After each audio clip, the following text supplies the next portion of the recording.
Im Ausland? Gibt es solche Figuren nur im Ausland? Ja, ich meine, das Buch beschäftigt sich ja im Wesentlichen mit Ausland, deswegen lag die Frage nahe. Figuren, die mir imponiert haben, gab es eine ganze Menge. Im Inlande würde ich an erster Stelle Herbert Wehner nennen und im Ausland an erster Stelle Anwar Sadat. Wehner lebt noch, Sadat nicht. Gibt es private Beziehungen jetzt außerhalb der Politik noch zu den Menschen, die Sie beschreiben in diesem Buch? Aber natürlich, ja. Es kommt zu Treffen mit Giscard d'Estaing, mit Carter. Mit Carter seltener, aber mit Ford kommt es zu Treffen. Jüngst habe ich Gromyko besucht. Nein, mit sehr vielen Menschen gibt es Beziehungen. Carter hat mich vor ein paar Jahren mal in Bonn besucht. Das heißt also Memoiren, die mit der Kindheit des Helmut Schmidt beginnen und die so ein bisschen Tratsch und Klatsch enthalten sind, von Ihnen nicht zu erwarten? Nein, auch nicht Memoiren über die Zeit als Erwachsener. Ich finde, dass Memoiren von Politikern eine zu große Versuchung darstellen, für den, der sie schreibt, nachträglich seine Nase ein bisschen schöner zu malen, als sie wirklich war. Helmut Schmidt, dem ich über 8,5 Jahre gedient habe, hat mich und einige wenige andere, denen er da wohl etwas Urteilskraft zutraut, gebeten, das Manuskript kritisch zu lesen, also zu lektorieren. Und das habe ich auch gewissenhaft getan und er hat mir dafür gedankt. Er hat es wohl auch, ich habe das Buch noch immer noch nicht gesehen, hat es dann wohl auch im Vorwort gesagt, dass der und der und der und auch Klaus Bölling ihm dabei geholfen haben. Er hat allerdings auch hinzugefügt, nicht alle kritischen Anregungen habe er übernommen. Das ist auch sein gutes Recht. Das war auch nicht meine Erwartung, aber er hat mir in einem sehr freundschaftlichen Brief gesagt, er sei mir dankbar für manche ihm wichtige kritische Anregungen. Ich werde mich freuen, wenn dieses Buch in einer hohen Auflage, 250.000, das ist ja ein Wort, starkes Interesse findet, denn diese kühle hamburgische Sachlichkeit, die könnte helfen, das Politikverständnis zu vertiefen bei unserem Publikum in einem Augenblick, in dem mehr und mehr junge Leute und nicht nur junge Leute sich von der Politik angewidert fühlen. Ich muss das nicht weiter erklären. Wie recht er doch hat, der Klaus Bölling. Von den schreibenden Stars aus der Politik jetzt zu den schreibenden Stars aus dem Showgeschäft. Aus Hollywood kam Shirley MacLaine, die sich in letzter Zeit so ihre Gedanken gemacht hat über den Sinn des Lebens. Sie ist zum Beispiel eine überzeugte Verfechterin jener Theorie, die besagt, dass der Mensch nicht nur einmal lebt, sondern gleich mehrere Male auf Erden wandelt. Die sogenannte Reinkarnation ist da angesprochen. Und sie hat ihre Theorien in 2 Büchern niedergelegt, die da heißen Zwischenleben und Tanz im Licht. In der großen Pressekonferenz wurde Shirley MacLaine gefragt, welcher zurzeit lebende Politiker ihr wohl am meisten imponiere. Well, I think it's very interesting that today in this world, the most progressive leader is coming from the Soviet Union.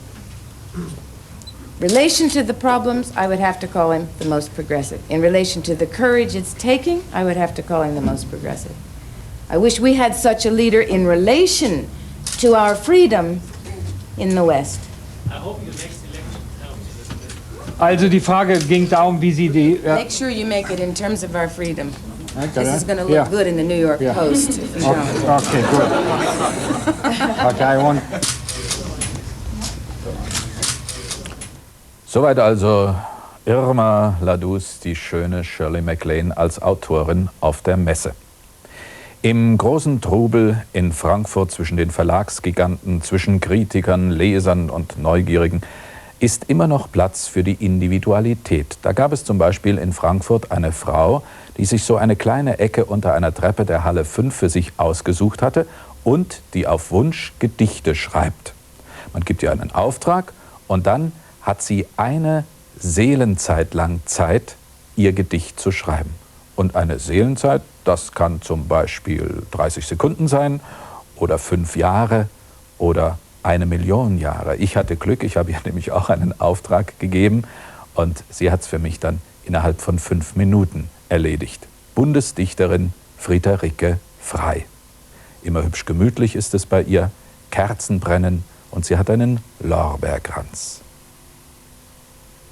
An meinen Hund. Um was es da genau geht, das werden Sie jetzt gleich erfahren. Du lebst mich, wir leben uns sehr. Jetzt sagen Sie mir doch mal, welchen Buch haben Sie hier ausgehalten in Kassel? So, liebe Zuschauer, eine Seeleneinheit ist jetzt vorüber. Ja. Und die Friederike hat jetzt ein Gedicht auf den Hund Bobby. Ja, also noch ein paar weitere Seelenzeiten und es wäre ein zweiter Faust geworden. Also ich habe geschrieben, ach Bobby, du Hund, du Hundehund, du stehst im Leben auf 4 Beinen, beneidenswert. Ich selbst hampel hin und her, manchmal fliege ich. Oh, das ist aber schön. Also darf ich bei dieser Gelegenheit vielleicht mal meinen Hund grüßen? Der sitzt jetzt bestimmt vor der Mattscheibe und hat sich das angehört.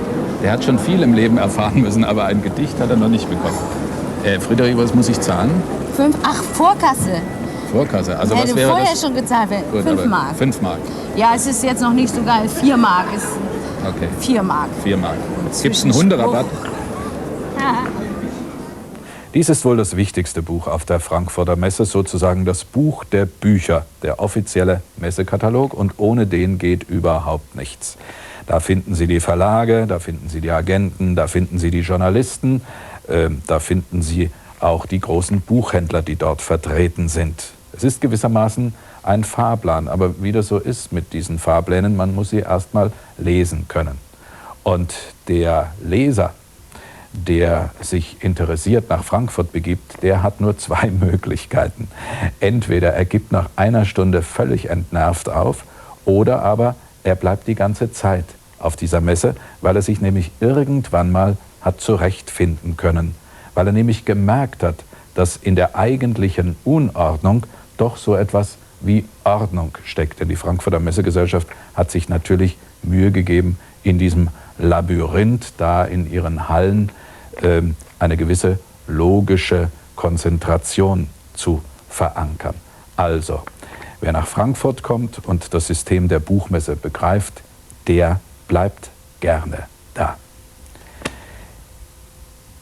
Etwa 300.000 Titel wurden vorgestellt in Frankfurt, davon 95.000 Neuerscheinungen. Da ist es natürlich schwierig, in diesem Gewühl sein Lieblingsbuch zu entdecken. Ich glaube aber, mir ist es gelungen. Es heißt, Der schönste Busen der Welt ist von Roland Tobor, einem polnischen Autor. Und wer hier erotische Geschichten erwartet, naja, die ein oder andere ist zweifellos dabei, aber das fällt mehr so in die Kategorie Roald Dahl. Surrealistische Geschichten, böse Geschichten, schwarzer Humor. 52 Geschichten, die man unbedingt lesen und über die man sich unbedingt amüsieren sollte. Und dann waren wir natürlich unterwegs und haben Prominente und weniger Prominente gefragt auf der Frankfurter Messe nach ihrem Lieblingsbuch. Für mich ist ein Autor, den ich immer wieder und sehr viel lese, wichtig, auch für meine Schreibexistenz. Das ist, werde ich Sie enttäuschen, ein älterer Autor, Kurt Tucholsky. Ja, es gibt ein Buch von einem Mann, einem Schweizer, der heißt Guggenheimer, und der hat über den berühmten französischen Insektenforscher, dessen Namen mir natürlich im Moment nicht einfällt, ein Buch geschrieben, das heißt Sandkorn für Sandkorn. Und das ist ein Buch, das ist in einer Weise wunderbar, dass ich es nicht nur Ihnen, sondern allen Leuten empfehlen kann. Das ist natürlich eine Frage, die ich nicht so rasch beantwortet habe. Ich habe bei Arno Schmidt dieses Leseerlebnis gehabt, dass ich also seine ersten Romane, Brandsheide zum Beispiel, das Buch habe ich 6 oder 7 Mal gelesen. Und dann ein Buch, was ich nur jedem empfehlen kann, was grandios ist und also geradezu, es ist Tolstois Krieg und Frieden. Also ich habe in den letzten Nächten nicht Literatur gelesen, sondern doch ein bisschen Literatur auch, nämlich Theodor Storm. Liegt noch auf meinem Nachttischchen. Theodor Storm, der Lieblingsautor unseres Altbundeskanzlers. Man lernt immer noch hinzu. In jeder Sendung aufgelesen präsentieren wir Ihnen Schriftsteller und wir wollen von Ihnen deren Namen wissen. Und in der letzten Sendung ging es um diese Dame. Haben Sie meinen Namen geraten? Unverheiratet hieß ich Madame Dupin. Später dann verheiratet Baronesse du Devon. Aber sie brauchte nur zu schreiben Georges Sand. Tja, und unter den vielen Einsendungen haben wir 5 Karten gezogen und diese 5 Zuschauer bekommen von uns je eine Werkausgabe der berühmten Georges Sand, jener Dame, die eine Zeit lang mit Chopin liiert war, die eine, na sagen wir es mal ganz salopp, eine emanzipatorische Schriftstellerin ihrer Zeit gewesen ist. Tja, liebe Zuschauer, und auch heute gilt es wieder, ein Rätsel zu lösen. Es wird nicht leicht werden. Nennen Sie mir bitte die Namen jener Autoren, deren Bücher ich hier so schön aufgebaut habe. Menschen und Mächte, Zwischenleben und der Mob. Schreiben Sie diese Namen bitte auf eine Postkarte, die Sie adressieren an RTL Plus, Kennwort aufgelesen, L2820 Luxemburg. Und aus dem Berg, hoffentlich von Einsendungen, losen wir dann 5 Karten unserer Zuschauer aus. Und Sie bekommen dann diese 3 Bücher hier von jenen 3 Autoren nach Hause geschickt. Es gibt einen Dichter in Deutschland, der schreibt natürlich auch Gedichte, also Lyrik, und normalerweise verkauft sich das ganz schlecht bei uns. Wolf Wondratschek dagegen, der verkauft sich ganz gut.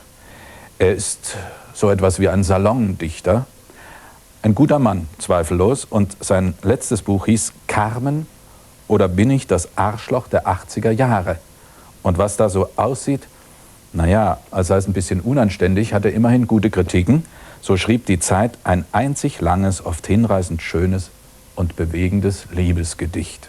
Ich traf Wondratschek in Frankfurt und wie sich's für ihn gehört, natürlich am Arm einer schönen Frau. Wie ist es denn mit einem so berühmten Lyriker zusammen zu sein? Anstrengend, wie immer. Anstrengend? Sehr, äußerst. Man hört so viel über ihn, dass er so kompliziert ist. Also erstmal weise ich dieses Wort Lyriker zurück. Ich habe mal gesagt, Lyriker sind Männer, die nicht mehr richtig pissen können. Und ich hasse diesen Ausdruck. Ich bin ein Schriftsteller. Und dass ich Gedichte schreibe, macht mich noch zum Lyriker. Sind Sie ein geborener Schriftsteller oder ist das ein Handwerk, das man lernen kann? Man ist geboren und muss es dann lernen. Wie lernt man das? Nee, man ist ein geborener Schriftsteller, glaube ich. Und dann muss man es lernen. Indem man sich nicht allzu lange und allzu viel mit sehr schönen Frauen umgibt. Weil die nehmen einem die Zeit, um an der Schreibmaschine zu sitzen. Sind Sie schon in einem Gedicht von Wolf Wondratschek verewigt worden? Nein, im Moment vertrete ich andere Interessen. Sie vertreten andere Interessen? Ja, in unserer Beziehung. Andere Interessen als Material zur Schriftstellerei zu liefern. Ich habe mal in einem Gedicht geschrieben, das Wichtigste ist eine warme Stelle in einem menschlichen Bett. Die haben Sie jetzt gefunden? Die habe ich jetzt gefunden.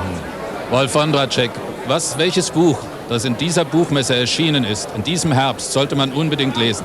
Die Memoiren von Aristoteles Onassis, also die Biografie über Aristoteles Onassis. Nummer 1 und Nummer 2 der Mob von Lindlau und Nummer 3 mein eigenes. Nämlich welches? Menschen, Orte, Fäuste. Diese Dame, liebe Zuschauer, die kennen Sie aus unserem Frühstücksfernsehen Guten Morgen Deutschland. Jeden Freitag gibt sie Tipps für ein gesundes, erfülltes und abwechslungsreiches Liebesleben. Dr. Ruth Westheimer, bekannt von ihren Radioshows aus den Vereinigten Staaten. Sagen Sie noch mal Liebeswesen, Sie sagen das sehr schön. Sagen Sie das noch mal, ein bisschen erotisch. Ein bisschen erotisch. Also das ist Ruth, sie ist ein Liebeswesen und sie zeigt uns, was man aus der Liebe noch alles machen kann. Dass nämlich Liebe sehr viel mit Fantasie zu tun hat. Und jetzt liegt eine Autobiografie von ihr vor, also ihre Lebenserzählung, leider erst in Englisch, in einem amerikanischen Verlag erschienen, aber bald erscheint das auch in Deutsch. Sie sind mit dieser Stadt, aus der wir hier senden, sehr verbunden. Sie sind ein Frankfurter Mädchen. Ich kann sogar noch Frankfurterisch. Ja? Ich kann sagen, es geht mir nicht in den Kopf hinein, wie kann ein Mensch nicht aus Frankfurt sein? Stolze. Stimmt. Aber ich bin dann weg, wegen den Nazis, im Alter von 10 Jahren. Ja. Aber für mich ist natürlich sehr interessant, dass ein Buch über mein Leben mit Bildern von den Eltern und mit Bildern von meinem ersten Schultag, dass das jetzt in Frankfurt vorgestellt wird. Und außerdem mit der Schnelligkeit des heutigen Lebens wird das bald auf Deutsch rauskommen. Aber die Schnelligkeit soll man nicht ins Sexualleben übersetzen. Da soll man sich Zeit lassen. Ja, richtig. Gut, ich habe von Ihnen gelernt. Ruth, ist da auch Ihr erstes Liebeserlebnis geschildert?